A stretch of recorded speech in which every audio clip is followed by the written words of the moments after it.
this was a strange one. This was a strange one. This was a big letdown. We've just given City an opportunity into the title race.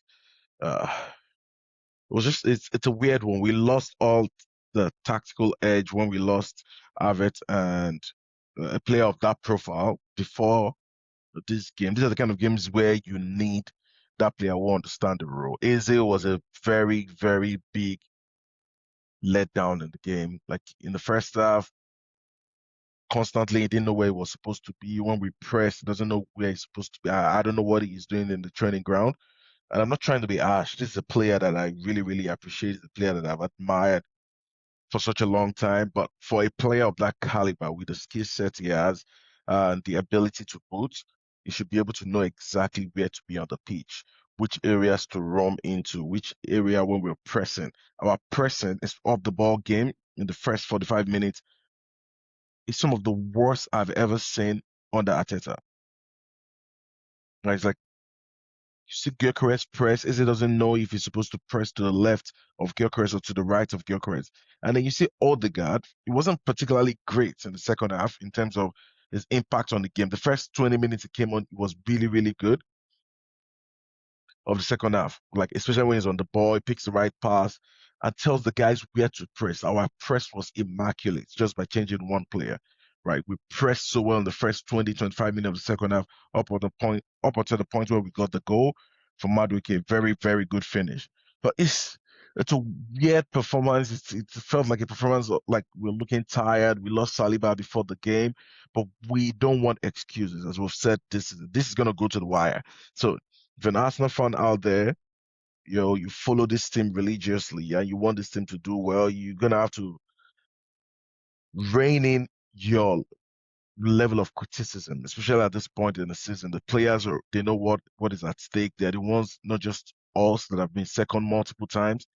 Winning something this big for the first time in such a long time, it's gonna take some work. So I don't want to be overtly critical, especially my first match. What I usually tend to do is the match reaction I give out immediately after a game. It's not the best in the sense that, especially for a game that was so important, that was pivotal to our season, that we ended up drawing. We could have lost that game, right? We could have lost that game. They had moments.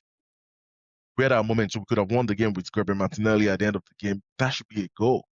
But these things happen.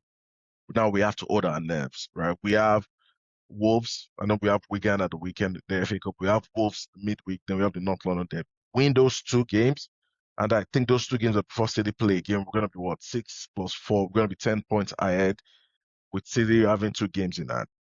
Well, you have the opportunity to divert that pressure to them. So it's gonna be a game of cat and mouse until the end of the season.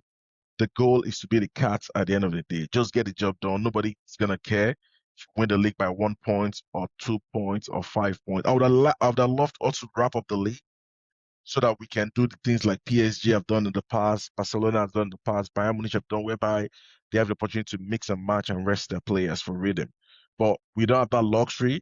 It looks like in typical Arsenal fashion, it's going to be the hard way. So just get the job done. Mikel, I didn't see exactly what he did wrong.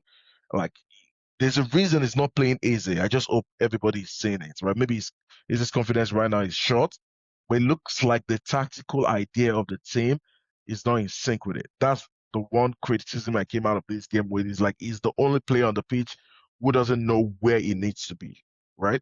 Every other players, at the very least, even if they're not performing at their optimum level, they're playing exactly where they need to be. Saka had no impact in the game because we didn't even have the ball, right? The ball was a basketball game, and